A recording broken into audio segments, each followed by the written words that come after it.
Lindsay and Tom loved each other, but somehow they didn't feel safe to share openly with one another.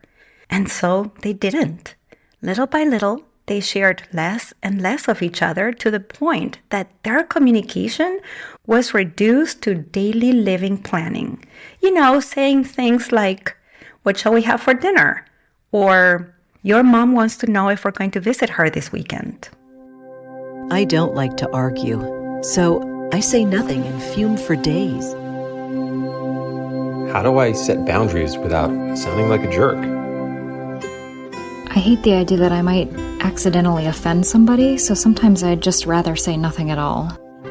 Welcome to the Language Alchemy Podcast, and thank you for joining me today. This is your host, Alejandra, a transformative communication teacher and coach devoted to helping you have more peace and more harmony in all your relationships. In the last few weeks, we've been talking a lot about healthy relationships and relationship dynamics. And I mentioned that an important aspect of healthy relationships is to have a true sense of connection.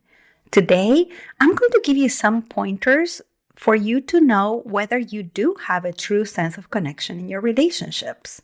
But first, I want to thank everyone who attended the free workshop called Healthy Relationships at Home and Work. It's been such a nourishing experience to see how much you got out of it. And for me, I just love being able to share what I've learned with you. If you haven't taken it, there's one last workshop, and that is tomorrow, October 13th. So go to languagealchemy.com/workshop and sign up. Now let's dive in with the topic of today. As usual, I'm going to share about these 4 pointers that you have true connection in your relationships from the perspective of language alchemy, the transformative communication approach I teach. In my years helping people with their communication, I've seen again and again that to have a true sense of connection in your relationships, you need to have 4 main indicators. Number 1, there needs to be a sense of emotional safety. That is to say that you and the other person feel completely free to share with one another what you think, how you feel, and what you value. And you feel free because both of you know that you are not going to be judged by the other and that you're both going to listen to each other. I worked with a dear couple years ago. Let's call them Lindsay and Tom. Lindsay and Tom loved each other, but somehow they didn't feel safe to share openly with one another. And so they didn't. Little by little, they shared less and less of each other to the point that their communication was reduced to daily living planning. Saying things like, "What shall we have for dinner?" Or, "Your mom wants to know if we're going to visit her this weekend." And this is when they came to work with me. In our work together, we discovered that both of them were afraid of sharing openly with one another because they believed they were going to be judged by the other. And what they wanted was to be understood by the other, which of course was not going to happen unless they learned to share about themselves with the other.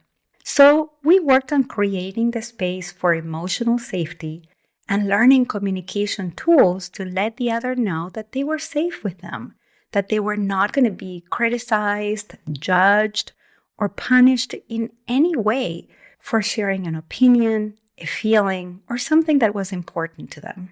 Well, Lindsay and Tom were able to come back to the foundation of love that had brought them together in the first place, and they still have a thriving marriage because they have learned to have a true sense of connection with one another, and they have learned to create the space for emotional safety. And this brings us to the second indicator that shows you have a true sense of connection in your relationships. And that is that you have the space to be as you are, and the other has the space to be as they are as well. I worked with a leader of an organization who was from the East Coast in the United States, and she was working in California. And if you're not from the US, you may think that all Americans are the same, but just like in any other country of the world, people from one part of the country have a different idiosyncrasy than people from another part of the country. So in this case, this leader who was from the East Coast in the US had a different idiosyncrasy than her staff, who was mostly from California. This leader thought that her staff from California took too long to speak and that sometimes there were teary eyes in their expression, which was extremely uncomfortable for her. In my work with this leader, I helped her understand that there were different ways of being and that all ways of being are an expression of being human. Some people use humor to communicate. Some others, sensitivity.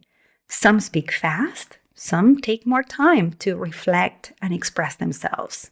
This client of mine got to see that the more she allowed people to be who they were and at first tolerate and then accept their own expression of humanity, the better they all worked together. At the end of the year, when they had the end of year event, my client organized a special event for their whole staff. In the past, staff had not been attending these events, but this time they came. And this time she asked them, what led them to come to this end-of-year event? And you know what they said? They said, well, we came because now we can be ourselves. After that, my client said to me, you know, Alejandra, I see that I was cutting people short when they were communicating with me in a way that was not comfortable for me. I was not letting them be themselves. I was not letting them communicate in their own way. And when I asked her, well, now that you've learned all these tools, how is it for you? She said, well, I feel more connected, and not only to my staff, but also to the mission of the organization and actually to myself. And this is what happens when you have a true sense of connection. Not only do you feel more connected to yourself or the other, but also to what you are doing together.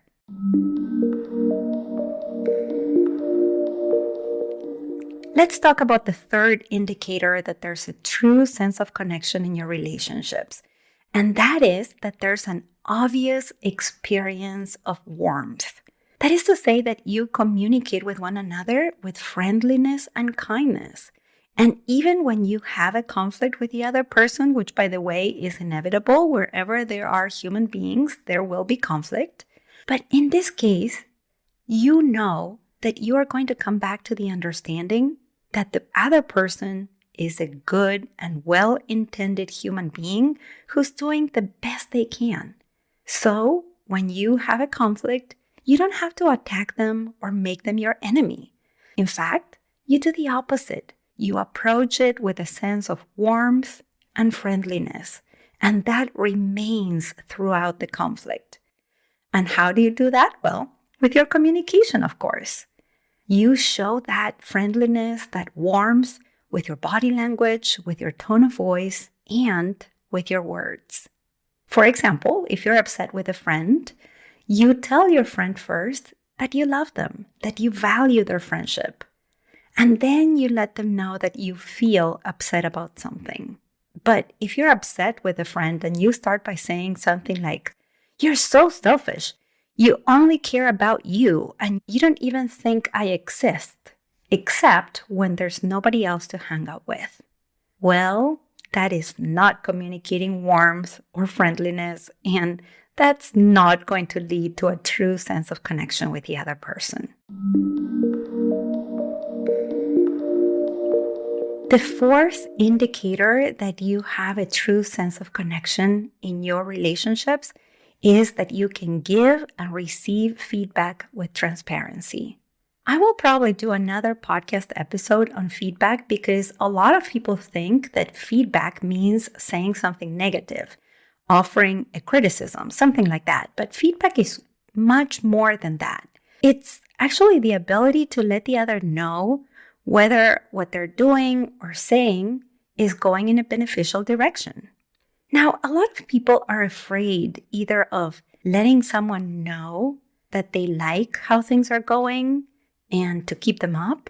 And a lot of people are afraid of communicating to another person that they don't like the way things are going and that together they need to look at how to do things differently. So when there's a true sense of connection in your relationships, you are able to offer feedback with transparency, and you're also able to receive feedback with openness from the other person.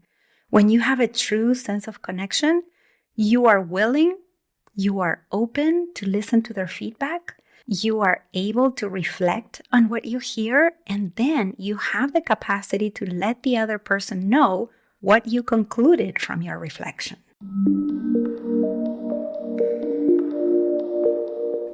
Now, all these 4 indicators that you have a true sense of connection in your relationships depend on your communication.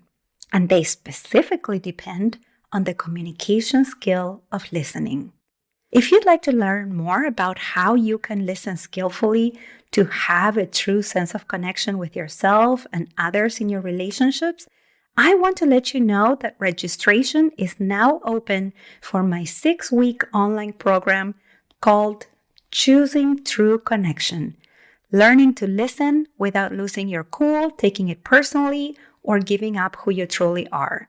This is the 3rd time I'm offering this program, and participants have told me it's been transformative for them. Because in this program, you learn to listen and stay grounded and calm no matter what the other person is saying. And you also learn to track how you are communicating with them and how to redirect the interaction if that's what's needed. This is a wonderful online program that has concise videos you can watch anytime depending on your schedule. It also has journaling exercises, and it has a live group coaching with yours truly.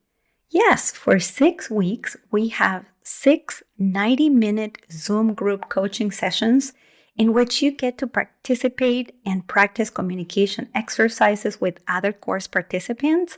You get to ask me questions, and I coach you. And if that were not enough, this program allows you to learn in community because you get paired up with a listening partner with whom you practice skillful, transformative listening. Oh, and if the videos don't work for your lifestyle, no problem. You get every lesson in an audio format too, like this podcast. And one more thing, because I want this program to support you for life, I give you lifetime access to all the course components, the videos, the handouts, the live Zoom sessions, recordings, everything. If you'd like to find out more about the modules and components and the bonuses that I'm offering in this program and are curious about enrolling, then go to languagealchemy.com/enroll. Registration is open until October 18th. I will add the link in the show notes. Okay, let's recap what you've heard in this episode. In this episode, I talked about the 4 indicators that let you know you have a true sense of connection in your relationships. And these are, number 1, emotional safety.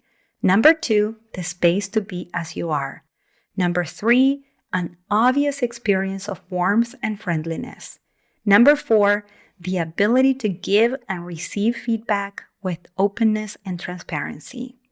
And finally, I shared with you that all these indicators depend on your communication, more specifically on your skillful listening. And speaking of listening, thank you so much for listening. And a special thanks to all my students who've attended and benefited from Choosing True Connection, the 6-week online course. And once again, if you'd like to check it out and enroll before October 18th, go to languagealchemy.com/enroll. Until next week, and as we say in Argentina, ciao ciao. Original music by Gary LaPoe. You can find all links in the show notes at languagealchemy.com.